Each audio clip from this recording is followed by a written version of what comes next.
नमस्कार दोस्तों, क्या आप इमेजिन कर सकते हैं कि इंसान कुदरत के सबसे बड़े और भयानक रूप यानी एक जिंदा वोल्केनो से टक्कर ले ले। यह कोई फिल्मी कहानी नहीं है। मैं आग के दरिया की बात कर रहा हूँ। लावा की एक ऐसी सुनामी जो एक पूरे शहर को निगलने के लिए तैयार थी। और उस आग के समुंदर के सामने कुछ लोग दीवार बनकर खड़े हो गए। उनके पास कोई सुपर पावर्स नहीं थी। उनके पास थी हिम्मत, एक ब्रिलियंट आइडिया और समुंदर का पानी। ये कहानी है इंसानी जज्बे की, एक ऐसी अनोखी लड़ाई की जहां इंसानों ने एक ज्वालामुखी को उसकी ही जमीन पर हराया। ये कहानी सिर्फ एक घटना नहीं बल्कि इस बात का सबूत है कि जब इंसान एकजुट हो जाए तो नामुमकिन को भी मुमकिन बना सकता है। ये कहानी है आइसलैंड के उस दिन की जब उन्होंने एक वोल्केनो में समुंदर का पानी डालने का फैसला किया। तो कुर्सी की पेटी बांध लीजिए, क्योंकि आज हम उस इम्पॉसिबल मिशन की दास्तान सुनेंगे जिसने दुनिया को हैरान कर दिया था। लेकिन आगे बढ़ने से पहले हमारी आपसे एक छोटी सी रिक्वेस्ट है कि अगर आप हमारे चैनल पर पहली बार आए हैं तो प्लीज़ इसे सब्सक्राइब जरूर कर लीजिए, और अगर वीडियो पसंद आए तो उसे लाइक करना मत भूलिएगा। एक रात जब जमीन फट गई। ये बात है 23 जनवरी 10,973 की। आइसलैंड का एक छोटा सा खूबसूरत आइलैंड जिसका नाम था हाइमाई। यहाँ के लोग अपनी जिंदगी आराम से जी रहे थे। उन्हें बिल्कुल अंदाजा नहीं था कि उनके पैरों के नीचे जमीन एक भयानक तूफान को पाल रही थी। असल में धमाके से कुछ घंटे पहले जमीन के नीचे 100 से भी ज्यादा छोटे भूकंप के झटके महसूस किए गए थे, लेकिन वो इतने हल्के थे कि आम लोगों को पता ही नहीं चला। रात के करीब 2 बजे शहर से सिर्फ 2 किलोमीटर दूर जमीन में अचानक एक दरार पड़ गई। ये दरार 2 किलोमीटर लंबी हो गई और उसमें से आग के फव्वारे फाउंटेन्स निकलने लगे। लावा 500 फीट की ऊंचाई तक उछल रहा था।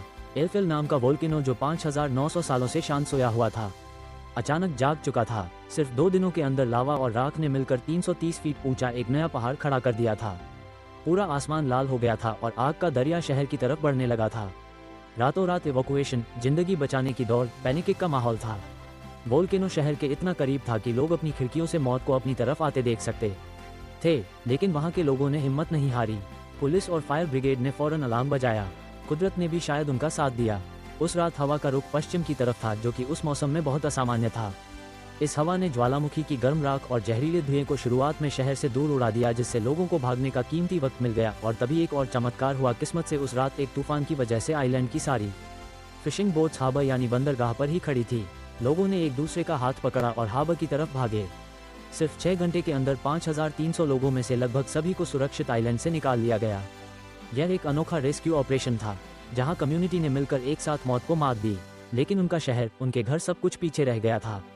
वोल्केनो के रहम पर असली खतरा, शहर की लाइफलाइन पर हमला। शुरुआत में तो लोगों ने सोचा कि वो अपने घरों को बचा लेंगे। कुछ वॉलंटियर्स रुके रहे, छतों से राख साफ करते रहे, लेकिन जल्द ही उन्हें समझ आ गया कि असली खतरा कुछ और ही था। लावा का फ्लो धीरे धीरे शहर के हार्बर की तरफ बढ़ रहा था। ये हार्बर उस आइलैंड की लाइफलाइन था। जैसे हमारे शरीर में दिल होता है, वैसे ही उस आइलैंड के लिए वो हार्बर था। सारी फिशिंग इंडस्ट्री यानी उनकी पूरी इकोनॉमी उसी हार्बर पर डिपेंड करती थी। अगर लावा ने उस हार्बर का रास्ता बंद कर दिया तो आइलैंड हमेशा के लिए बर्बाद हो जाता। वहां लौटने का कोई मतलब ही नहीं रहता। देश की जीडीपी का 3% हिस्सा उसी छोटे से हार्बर से आता था। अब चैलेंज सिर्फ घर बचाने का नहीं था, बल्कि अपने फ्यूचर को बचाने का ऑपरेशन। देखते ही देखते लावा ने 300 से ज्यादा इमारतों को निगल लिया या जलाकर राख कर दिया।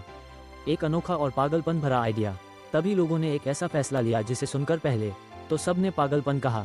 उन्होंने फैसला किया कि वो वोल्केनो से लड़ेंगे। उनका प्लान सिंपल था लेकिन उतना ही खतरनाक। वो समुद्र के ठंडे पानी से लावा के गुस्से को ठंडा करेंगे। आइडिया ये था कि जब लावा पर तेजी से पानी डाला जाएगा तो वह जल्दी ठंडा होकर पत्थर बन जाएगा, और धीरे धीरे ये पत्थर एक दीवार या बैरियर बना देंगे जो पीछे से आ रहे गर्म लावा को आगे बढ़ने से रोक देगा। पहले कभी इतने बड़े स्केल पर यह काम नहीं किया गया था। 6 फरवरी 1973 को पहली बार फायर होस से लावा पर पानी डालना शुरू किया गया। शुरू में ये छोटी कोशिश थी, लगभग 26 गैलन पानी पर सेकंड। पानी के असर से लावा का रंग काले से बदलकर ग्रे होने लगा और उसकी सतह खुरदरी हो गई। जब उन्हें ये छोटी सी सफलता दिखी तो उनका हौसला आसमान छूने लगा। लावा के ऊपर बुलडोजर, मौत से खेल। मिशन को स्केल अप करने का टाइम आ गया था। अमेरिका से 32 बड़े बड़े पावरफुल पंप्स मंगवाए गए। अब वो 106 गैलन पर सेकंड से भी ज्यादा पानी लावा पर फेंक रहे थे।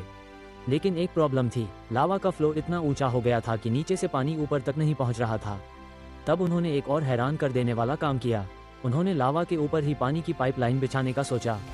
इसके लिए बुलडोजर्स को चलती हुई गर्म लावा के ऊपर चलाया गया। यह इतना खतरनाक था कि आप सोच भी नहीं सकते। लावा के ऊपर सिर्फ राख की एक पतली सी परत थी जो इंसुलेशन का काम कर रही थी। ड्राइवर की एक गलती और बुलडोजर सीधा आग के दरिये में समा सकता था। वर्कर्स को भयानक गर्मी, जहरीले धुएं और भाप का सामना करना पड़ रहा था, जिसमें कुछ भी देखना मुश्किल था। लेकिन उन्होंने हिम्मत नहीं हारी और लावा फील्ड के ऊपर पाइप्स का जाल बिछा दिया। यह इंसानी इंजीनियरिंग और करेज का एक बेहतरीन नमूना था। 5 महीने की जंग और इंसान की जीत। ये लड़ाई 1 या 2 दिन नहीं, पूरे 5 महीने तक चली। इन 5 महीनों में लगभग 6.2 मिलियन टन समुद्री पानी लावा पर डाला गया। इस प्रक्रिया में जब समुद्री पानी भाप बना तो लगभग 2200 टन नमक लावा के ऊपर जम गया, जिससे दूर दूर तक सफ़ेद परतें दिखने लगी और आखिरकार इंसानी हिम्मत जीत गई। लावा का फ्लो रुक गया। उसने हवा का रास्ता थोड़ा सा छोटा जरूर कर दिया, लेकिन उसे बंद नहीं कर पाया। जुलाई 10,973 में वोल्केनो शांत हो गया। मिशन सफल हो चुका था। शहर और उसकी लाइफलाइन दोनों बच चुके थे। इस पूरे ऑपरेशन में लगभग 8.8 बिलियन क्यूबिक फीट लावा और राख उगले गए थे। आफत में अवसर, वोल्केनो के अनएक्सपेक्टेड फायदे, और यहाँ कहानी का सबसे इंटरेस्टिंग पार्ट आता है। इस डिजास्टर के कुछ अनएक्सपेक्टेड फायदे भी हुए। पहला, जो नया लावा ठंडा होकर जमा उसने आइलैंड की जमीन को 20% तक बढ़ा दिया। दूसरा, जिस लावा फ्लो ने हार्बर को छोटा किया था वो अब एक नेचुरल ब्रेक वाटर यानी तूफान से बचाने वाली दीवार बन गया, जिसने हार्बर को पहले से ज़्यादा सुरक्षित बना दिया।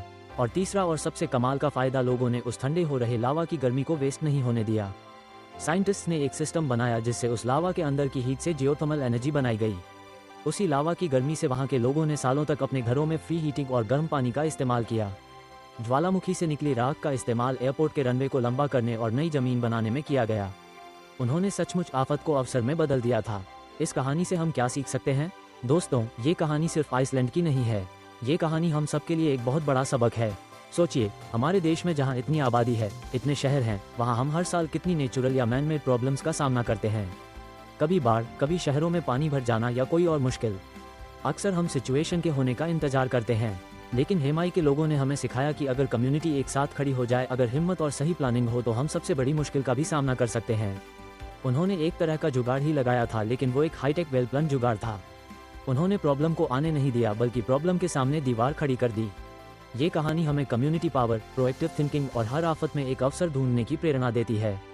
एकजुट होकर सही नियत और प्लान के साथ हम भी अपनी बड़ी से बड़ी समस्याओं को सॉल्व कर सकते हैं। तो ये थी एल्फिल वोल्केनो और उससे लड़ने वाले बहादुरों की कहानी। एक ऐसी कहानी जो साबित करती है कि इंसानी इरादे कुदरत की ताकत से भी बड़े हो सकते हैं। अगर आपको यह वीडियो पसंद आया हो तो इसे लाइक करें, अपने दोस्तों के साथ शेयर करें और चैनल को सब्सक्राइब करना ना भूलें। मिलते हैं अगले वीडियो में एक और ऐसी ही अनोखी कहानी के साथ। जय हिंद।